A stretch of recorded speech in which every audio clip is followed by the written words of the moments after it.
कि जी India is a hegemonic power. और लेकिन इंडिया अगर ये कहेगा कि खबरदार तुम लोगों ने अगर हमारी बात ना मानी, साथ ही वो इकोनॉमी और फॉरेन पॉलिसी और हर चीज में जो है वो अपने आप को बेहतर से बेहतर करते चले गए। So India is acting like a powerful neighbour. ऐसा क्यों है सर? हम उसमें नाकाम क्यों हैं और भारत उसमें कामयाबी कैसे हासिल कर रहा है? ये थप्पड़ है।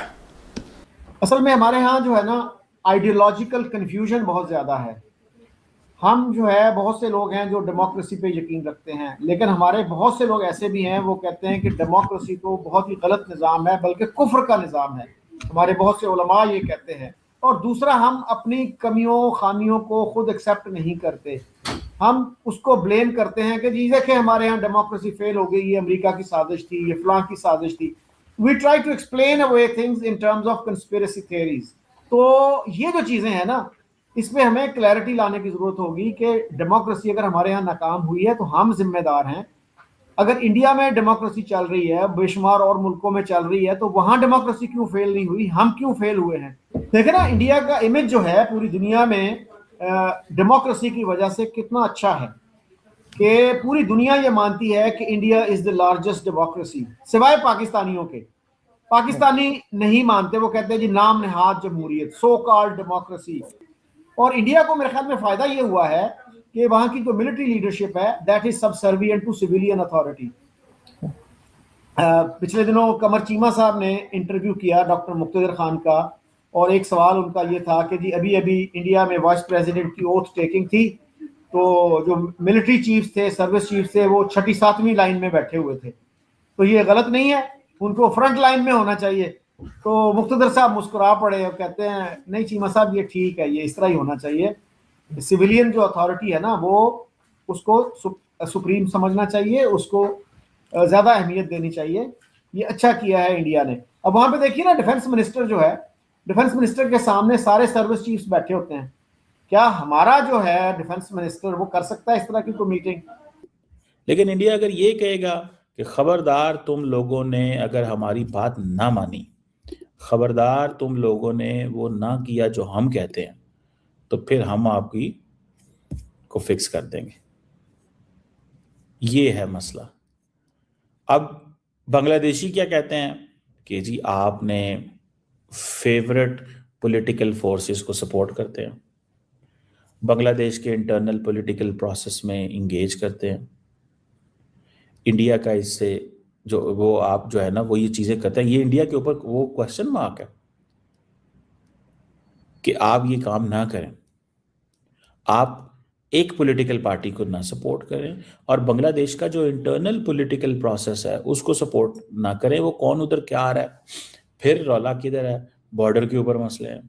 हसीना वाजिद इंडिया के अंदर बैठ के तो धमकियां देती है।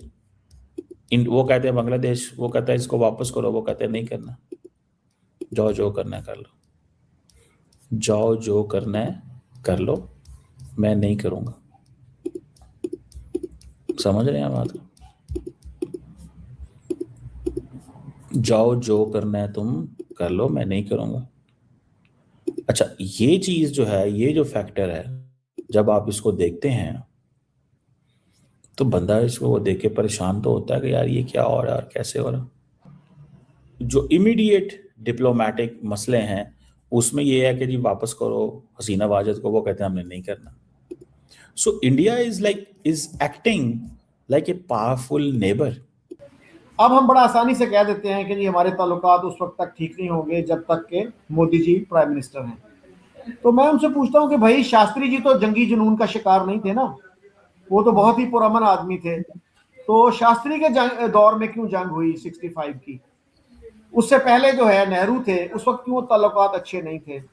बाकी भी आप देखते जाइए, वाजपेयी लाहौर आए थे, चल के आए, बस के जरिए आए, मीनारे पाकिस्तान पे भी गए कि जी ये जो आपको शुबा है ना कि हमने पाकिस्तान को तस्लीम नहीं किया, तो मैं ये शुबा भी दूर करना चाहता हूँ। फिर उसका हमने क्या बदला क्या दिया? कारगिल कर दिया। तो हम जो है अपना एहतसाब नहीं करते, और उसका नुकसान ये है कि हम उन्हीं पॉलिसीज पे चलते रहते हैं जिनकी वजह से हम इस हाल को पहुंचे हैं। अगर आप अपना एहतसाब करें, आपका मीडिया जो है वो क्रिटिकल क्वेश्चन पूछे, टफ क्वेश्चन पूछे, तो मेरा ख्याल है कि बेहतरी हो सकती है। तो हमारे जो मुक्तदर हलके हैं उनको ये सोचना चाहिए कि उनकी जो पॉलिसीज़ हैं वो क्यों नाकाम हुई, उनका बेलाग तज्जिया करें और उन गलतियों से सीखने की कोशिश करें कि हमने ये गलती की, उसका ये कॉन्सिक्वेंस हुआ। तो जब तक वो एहतसाब नहीं होगा और फिर जो पढ़े लिखे लोग हैं, थिंकिंग सेक्शंस हैं, सोचने समझने वाले लोग हैं, वो अपना रोल अदा करें, वो भी अगर बोलें, तो मेरा ख्याल है कि बेहतरी आ सकती है। अनफॉर्चुनेटली हमारे यहाँ कंफर्ट जोन का जो कॉन्सेप्ट है ना, वो बहुत डोमिनेंट है। तो लोग अपने कंफर्ट का सोचते हैं कि आप रिटायर भी हो गए, एम्बेसडर की पोस्ट से रिटायर हुए हैं, किसी प्रोफेसर की, वो कहते हैं यार अभी हमें कोई गवर्नमेंट की असाइनमेंट मिल जाएगी, इसलिए तनकीदी बात कोई ना करो। तो मीठी मीठी बातें करो, वही बातें करो जो हुकूमत सुनना चाहती है, जो हुक्मरान सुनना चाहते हैं।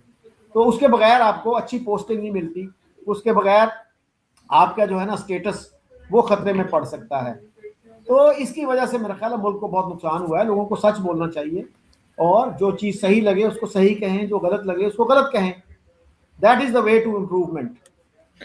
सर एक साहब से मेरी बात हो रही थी, वो कह रहे थे अगर कश्मीर का इशू सॉल्व हो भी जाए, मतलब समझे, बेशक कश्मीर पाकिस्तान को देना उठा के सारा, कहते हैं लड़ाई फिर भी खत्म नहीं होनी, फिर भी भारत के साथ कोई ना कोई चीज ला कर और हम यही कहते रहेंगे कि जी भारत हमारा दुश्मन है और हमारा कुछ ना कुछ टेंशन चलती रहेगी। आपको भी ऐसा लगता है?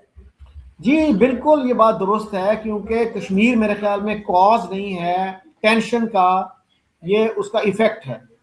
और इवन जनरल मुशर्रफ ने ये बात की थी, वो जब आर्मी चीफ थे, अभी अभी प्रेसिडेंट नहीं बने थे, तो उन्होंने कराची में इंग्लिश स्पीकिंग यूनियन से खिताब करते हुए ये कहा था कि जी India is a hegemonic power और हमारा जो है ना उनके साथ लो इंटेंसिटी कॉन्फ्लिक्ट चलता रहेगा even if Kashmir is resolve. Bangladesh के अंदर जब से शेख हसीना की सरकार गिरी और वहाँ पर एक टेम्परेरी गवर्नमेंट स्थापित हुई, तब से वहाँ पर बहुत ही ज़्यादा एंटी इंडिया सेंटिमेंट्स को भड़काया जा रहा है। और इसमें पाकिस्तान का बहुत ही बड़ा हाथ है, क्योंकि पाकिस्तान को पता है कि बांग्लादेश इंडिया के कंट्रोल में था पूरी तरह से। जब तक शेख हसीना की वहाँ गवर्नमेंट थी, इंडिया जो चाहता था बांग्लादेश में वही होता था। और अब क्योंकि वहाँ पर शेख हसीना की सरकार नहीं है, इसलिए पाकिस्तान चाहता है कि वहाँ पर ज़्यादा से ज़्यादा एंटी इंडिया सेंटिमेंट्स को फैलाया जाए और पाकिस्तान की पकड़ बांग्लादेश में मजबूत की जाए। लेकिन ये पॉसिबल नहीं है, क्योंकि पाकिस्तान को ये नहीं मालूम कि इंडिया के पास इतने ज़्यादा लीवरेज हैं बांग्लादेश के अंदर, जो पाकिस्तान सोच भी नहीं सकता। और भारत इस समय बांग्लादेश के ऊपर बहुत ही हल्का हाथ रख रहा है, क्योंकि भारत को पता है कि बांग्लादेश के अंदर कभी न कभी हालात सुधरेंगे और ऐसे स्थिति में वापस से भारत का लीवरेज वहाँ बढ़ जाएगा। और भारत नहीं चाहता कि इस दौरान भारत के संबंध बांग्लादेश के खिलाफ लॉन्ग टर्म के लिए ख़राब हो जाएं। लेकिन हाल ही में बांग्लादेश को सबक सिखाने के लिए इंडियन हाई कमीशन ने इंडियन गवर्नमेंट ने बांग्लादेश हाई कमिश्नर को समन किया और काफ़ी डांट फटकार लगाई।